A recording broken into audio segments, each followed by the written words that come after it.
Last year, my daughter asked me if I was tired. I laughed and told her I was. She nodded thoughtfully. Grandma used to say that too. For a second, I smiled. Then I stood up and walked into the kitchen. My daughter was only 9. She thought she was talking about being sleepy. I knew she wasn't. Or maybe I only know that now. Because there was a time when I heard my mother say those words almost every day, and I never once stopped to ask what they meant. Growing up, my mother seemed impossible to exhaust till school fees got paid. Food appeared on the table. Uniforms were washed. Birthdays happened. When something broke, somehow it got fixed. When money was short, somehow we survived. I never asked how. Children rarely do. The world worked. That was all I knew. I thought strength looked like my mother. I thought adults simply handled everything. I thought problems solved themselves. Now I know my mother's greatest achievement wasn't raising us. It was making hardship invisible. When I was 12, my school organized an excursion. Every child wanted to go for weeks. It was all anyone talked about. I came home carrying the permission slip. Mom, I need the money by Friday. She looked at the paper and smiled. You'll go. That was enough for me. Friday came. The money appeared. I went. I spent the entire day laughing with friends, taking photographs and buying snacks. When I got home, I talked about it for hours. My mother sat at the table listening and smiling. Years later, my aunt told me something. Your mother sold her earrings for that trip. I immediately knew which earrings she meant. Small gold earrings she wore on special occasions. One year they disappeared. I never asked why. Apparently she sold them 2 days before the excursion. They were one of the few things she bought for herself. My aunt said. I sat there staring at the floor. What haunted me wasn't the sacrifice. It was the fact that I had spent years remembering that excursion without ever wondering what it had cost her. After that conversation, old memories started changing. I remembered one evening when food was running low. There were 4 pieces of chicken left. My father took one. My brother took one. I took one. One remained. I looked at my mother. Aren't you eating? She smiled and pushed the plate toward me. I already ate while cooking. I believed her. Years later, my aunt told me she hadn't eaten at all that night. I remembered another day. I was 15 and wanted a new pair of shoes, not because I needed them, because everyone else had them. I complained for 2 weeks. Then one afternoon, my mother came home carrying a shopping bag. Inside were the shoes. I was thrilled. A month later, I noticed her own shoes were torn and heavily repaired. Mom, why don't you buy new ones? She laughed. These ones are still working. I believed her then. Now I know she bought mine instead. The older I got, the more examples appeared. The same answer every time someone asked how she was doing. I'm fine. Always fine. No matter how tired she looked. No matter how much she had already carried. And because she said it, I believed her.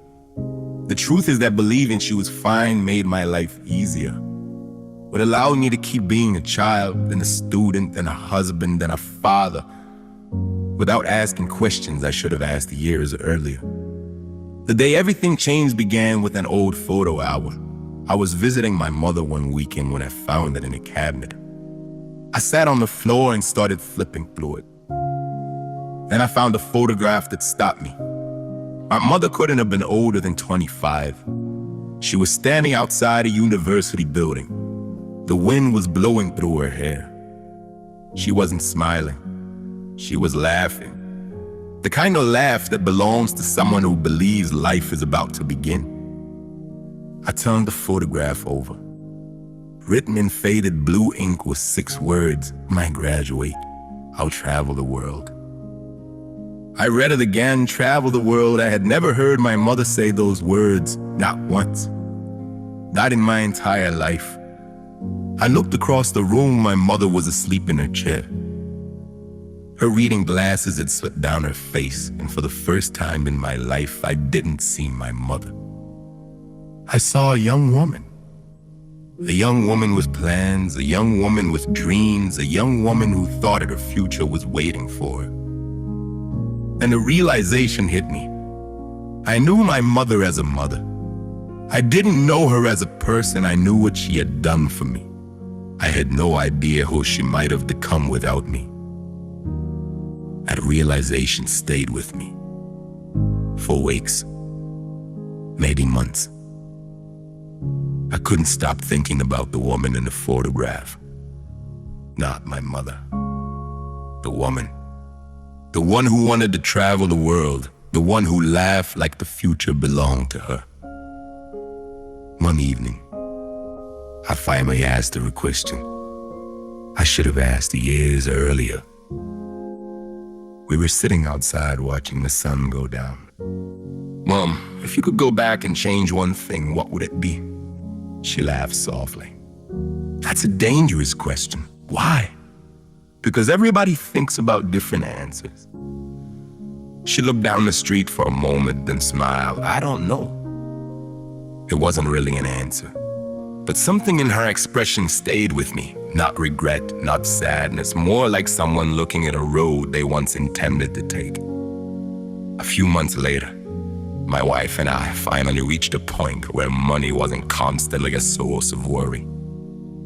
For the first time in my adult life, I felt stable. And I knew exactly what I wanted to do. I wanted to take my mother on a trip. Not because I thought it would repay her, nothing could, but because I wanted her to choose herself for once. I spent weeks planning, comparing destinations, looking at hotels, reading reviews.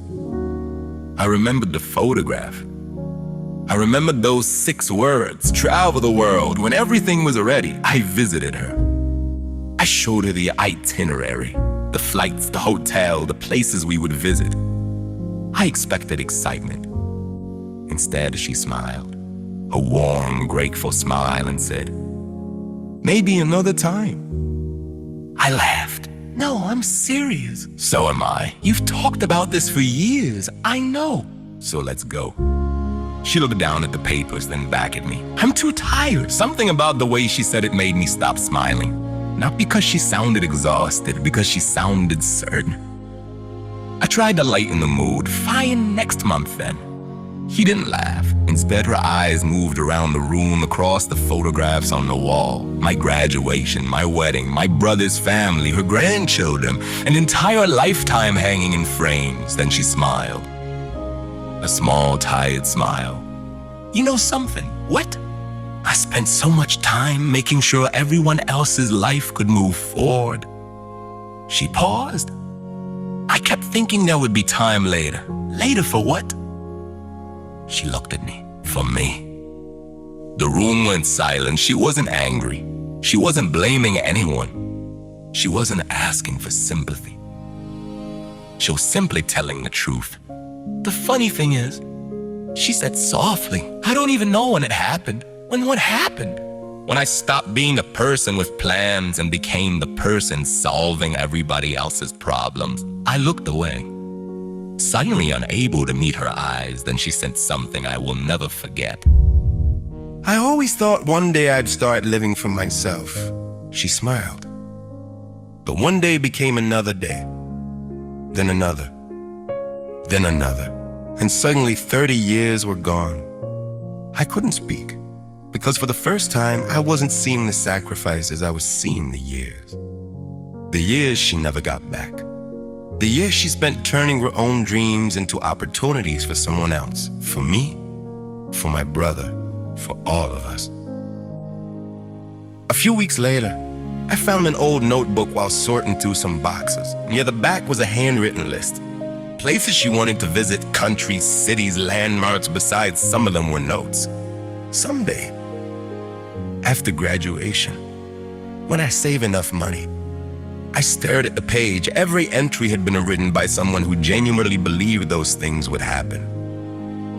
Then I noticed the dates. Most of them were written before I was born. I sat there holding that notebook for a long time. Not because it was a list of places, because it was proof. Proof that before my mother became the woman I knew, she had been someone else entirely.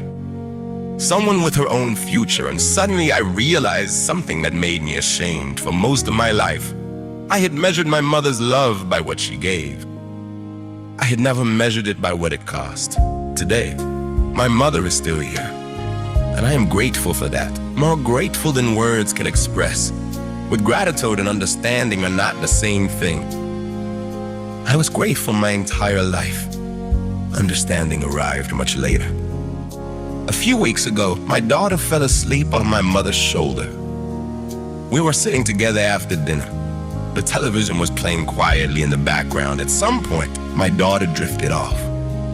I watched my mother reach for a blanket slowly, carefully. She covered her granddaughter without waking her. Then she gently brushed a strand of hair away from her face, the same way she used to do for me. My daughter never woke up. She never saw it happen. And suddenly I understood something. The greatest acts of love are often invisible to the people receiving them. Children rarely see the sacrifices being made for them. They only see the finished result. I certainly didn't. My mother sat quietly beside my sleeping daughter. Her hair was gray now, her movements slower. Yet she was still doing what she had always done. Still carrying people, still making life easier for someone else. A few minutes later, my daughter opened her eyes. She wrapped her arms around her grandmother and smiled. "Grandma, when I grow up, I want to be like you." My mother laughed softly, but I felt tears burning behind my eyes because my daughter saw a loving grandmother. I saw a young woman standing outside a university building, laughing, dreaming, planning a life she never got to have. And for the first time, I understood what my mother's tiredness really was. It wasn't exhaustion. It was the cost of spending a lifetime making sure the people she loved could become who they wanted to be. She carried that cost so quietly that the rest of us mistook her sacrifice for the normal shape of the world. And the hardest part isn't that she carried all that weight. The hardest part is that she carried it right in front of me for decades. And I didn't truly see it until most of the price had already been paid.